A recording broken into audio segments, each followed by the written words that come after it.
Tuition के लिए देर हो रही है। ये नेहा की बच्ची अभी तक नहीं आई, फोन करना ही पड़ेगा। मन ही मन बड़बड़ाती सुमन फोन की तरफ बढ़ी। इसके भी अलग ही नखरे हैं, जब देखो जनाब का मुंह फूला रहता है। सुमन ने डैड पड़े फोन को गुस्से में पटका। अपनी सहेली को फोन करने के लिए सुमन ने मम्मी का मोबाइल उठाया तो उसमें एक बिना पढ़ा मैसेज देखकर उत्सुकता से पढ़ लिया। किसी अनजान नंबर से आए इस मैसेज में एक रोमांटिक शायरी लिखी थी। आ गया होगा किसी का गलती से। दिमाग को झटकते हुए उसने नेहा को फोन लगाया तो पता चला कि उसकी तबीयत खराब है, आज नहीं आ रही। इस सारे घटनाक्रम में ट्यूशन जाने का टाइम निकल गया तो सुमन मन मारकर अपनी किताबें खोलकर बैठ गई, मगर मन बार बार उस अनजान नंबर से आए रोमांटिक मैसेज की तरफ जा रहा था। कहीं सचमुच ही तो कोई ऐसा व्यक्ति नहीं जो मम्मी को इस तरह के संदेश भेज रहा है। सोच सुमन ने फिर से मम्मी का मोबाइल उठा लिया। 1 नहीं, इस नंबर से तो कई मैसेज आए थे। तभी बाथरूम का दरवाजा खुलने की आवाज आई तो सुमन ने घबराकर मम्मी का मोबाइल यथास्थान रख दिया और किताब खोलकर पढ़ने का ड्रामा करने लगी। जैसे ही मम्मी रसोई में घुसी, सुमन ने तुरंत मोबाइल से वह अनजान नंबर अपनी कॉपी में नोट कर लिया। अगले दिन नेहा के मोबाइल पर वह नंबर डालकर देखा तो किसी डॉक्टर राकेश का नंबर था। कौन है डॉक्टर राकेश? मम्मी से इसका क्या रिश्ता है? उसने अपने दिमाग के सारे घोड़े दौड़ा लिए, मगर कोई सूट हाथ नहीं लगा। 5 वर्षीय सुमन की मम्मी सुधा एक सिंगल पेरेंट हैं। उसके पापा एक जानबाज और ईमानदार पुलिस अधिकारी थे। खनन और ड्रग माफिया दोनों उनके दुश्मन बने हुए थे। अवैध खनन रोकने के विरोध में एक दिन कुछ बदमाशों ने उनकी सरकारी जीप पर ट्रक चढ़ा दिया। जख्मी हालत में अस्पताल ले जाते समय उनकी रास्ते में ही मौत हो गई। सुधा ने स्नातक तक की पढ़ाई की थी, इसलिए उन्हें सरकारी नियमानुसार पुलिस विभाग में अनुकंपा के आधार पर लिपिक की नौकरी मिल गई। मां बेटी की आर्थिक समस्या तो दूर हो गई, मगर सुधा के ऑफिस जाने के बाद सुमन जब स्कूल से घर लौटती तो मां के ऑफिस से वापस आने तक अकेली रहती। उसकी सुरक्षा की चिंता सुधा को ऑफिस में भी सताती रहती। कुछ समय तक तो सुमन की दादी उसके साथ रही थी, फिर एक दिन वे भी इस दुनिया से चल दी। मां बेटी फिर से अकेली हो गई। बहुत सोच विचार कर सुधा ने अपने घर की ऊपरी मंजिल पर बना कमरा डॉक्टर रानू को किराए पर दे दिया। उसकी ड्यूटी अक्सर नाइट में होती थी। रानू सुधा को दीदी कहती थी और बड़ी बहन सा मान भी देती थी। अब सुधा सुमन की तरफ से बेफिक्र होकर अपनी नौकरी कर रही थी। सुमन पढ़ाई में काफी होशियार थी।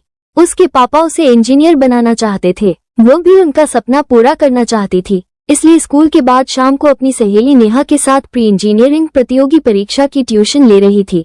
अगले दिन सुबह सुबह ज्यों ही मम्मी के मोबाइल में SMS अलर्ट बजा, स्कूल जाती सुमन का ध्यान अनायास पहले मोबाइल पर और फिर मम्मी के चेहरे की तरफ चला गया। मम्मी को मुस्कुराते देख उसके चेहरे का रंग उड़ गया। वो ठिठक कर वहीं खड़ी रह गई। सुमन, स्कूल की बस मिस हो जाएगी, मम्मी ने चेताया तो चेतनाशून्य सी सुमन मेन गेट की तरफ बढ़ गई। शाम को सुधा के घर लौटते ही सुमन ने सबसे पहले उनका मोबाइल मांगा। आज फिर 3 रोमांटिक शायरी वाले संदेश। ओहो, आज तो व्हाट्सएप पर मिस्ड कॉल भी। कोई मैसेज तो नहीं है व्हाट्सएप पर? हो, डिलीट कर दिया होगा, सोच सुमन ने नफरत से मोबाइल एक ओर फेंक दिया। सुधा ऑफिस से लौटते समय उसके मनपसंद समोसे लेकर आई थी। ओवन में गरम करके चाय के साथ लाई तो सुमन ने भूख नहीं है कह खाने से मना कर दिया। सुधा को थोड़ा अटपटा तो लगा, मगर टीनेज मूड समझते हुए इसे अधिक गंभीरता से नहीं लिया। कुछ दिनों से सुधा को महसूस हो रहा था कि सुमन उनसे खींची खींची सी रह रही है। न उनसे बात करती है, न ही किसी चीज की फरमाइश। कुछ पूछो तो ठीक से जवाब भी नहीं देती। कभी कभी तो सुधा को झिड़क भी देती। क्या हो गया है इस लड़की को? शायद पढ़ाई और प्री इंजीनियरिंग कंपटीशन का प्रेशर है। सुधा हर तरह से अपने आप को समझाने का प्रयास करती और अधिक से अधिक उसके नजदीक रहने की कोशिश करती, मगर जितना वे पास आती उतना ही सुमन को अपने से दूर पाती। सुधा का माथा तो तब ठनका जब PTM में सुमन की क्लास टीचर ने उनसे अकेले में पूछा कि क्या सुमन को कोई मानसिक परेशानी है, किसी लड़के वड़के का कोई चक्कर तो नहीं? आजकल क्लास में पढ़ाई पर बिल्कुल ध्यान नहीं देती, बस खोई खोई सी रहती है। जरा सा डांटते ही आंखों में आंसू भर लाती है। साथ ही नसीहत भी दे डाली कि देखिए, सुमन के लिए माँ और बाप दोनों आप ही हैं। उसे बेहतर परवरिश दीजिए, उसे समय दीजिए। कहीं ऐसा न हो कि वो किसी गलत राह पर चल पड़े और हाथ से निकल जाए। सुमन से बात करनी ही पड़ेगी, सोच अपने आप को शर्मिंदा सा महसूस करती हुई सुधा स्कूल से सीधे ऑफिस चली गई। अचानक दोपहर 3 बजे रानू का फोन आया। घबराई हुई आवाज में बोली, दीदी आप तुरंत घर आ जाए। क्या हुआ? बस आप आ जाए, कहकर उसने फोन काट दिया। ऑफिस से तुरंत परमिशन लेकर सुधा टैक्सी पकड़ घर पहुंच गई। सामने का दृश्य देखकर उनके होश उड़ गए। सुमन अचेतना अवस्था में बिस्तर पर पड़ी थी। डॉक्टर उसके सिरहाने बैठी थी। क्या हुआ इसे? सुधा दौड़कर सुमन के पास पहुंची।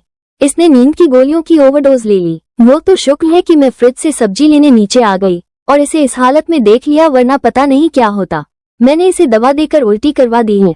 अभी बेहोश है मगर खतरे से बाहर है। रानू ने सारी बात एक ही सांस में कह डाली। मगर इसने ऐसा कदम क्यों उठाया? दोनों के दिमाग में यही उथल पुथल चल रही थी। तभी सुमन नींद बेहोशी की हालत में बड़बड़ाई, माँ प्लीज मुझे अकेला छोड़कर मत जाओ। पहले पापा फिर दादी माँ और अब तुम भी चली जाओगी तो मैं कहाँ जाऊंगी? नहीं मेरी बच्ची, मम्मी तुम्हें छोड़कर कहीं नहीं जाएगी। तुम ही तो मेरी दुनिया हो। सुधा जैसे अपने आप को दिलासा दे रही थी। इसी बीच सुमन को होश आ गया। सुमन, यह क्या किया बिटिया तूने? एक बार भी नहीं सोचा कि तेरे बाद तेरी माँ का क्या होगा? सुधा ने उसका सिर प्यार से सहलाते हुए भरे गले से कहा।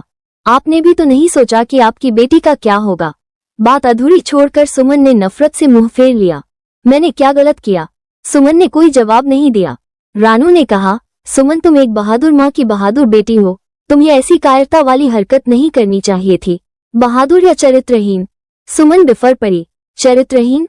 सुधा और रानू दोनों को जैसे एक साथ किसी बिच्छू ने काट लिया हो। हाँ चरित्रहीन। क्या आप बताएंगे कि कौन है ये डॉक्टर राकेश जो आपको रोमांटिक संदेश भेजता है? सुमन ने जलती निगाहों से सुधा से प्रश्न किया। डॉक्टर राकेश? सुधा और रानू दोनों ने एक दूसरे की तरफ देखा। सुधा ने कोई जवाब नहीं दिया, बस खामोशी से जमीन की तरफ देखने लगी। देखा कोई जवाब नहीं है न इनके पास। सुमन ने फिर जहर उगला। दीदी आप नीचे जाइए, 3 कप कॉफी बनाकर लाइए, तब तक हम दोनों बेस्ट फ्रेंड्स बातें करते हैं, रानू ने संयत स्वर में कहा। रानू ने सुमन का हाथ अपने हाथ में लिया और कहने लगी, सुमन तुम बहुत बड़ी गलतफहमी का शिकार हो गई हो।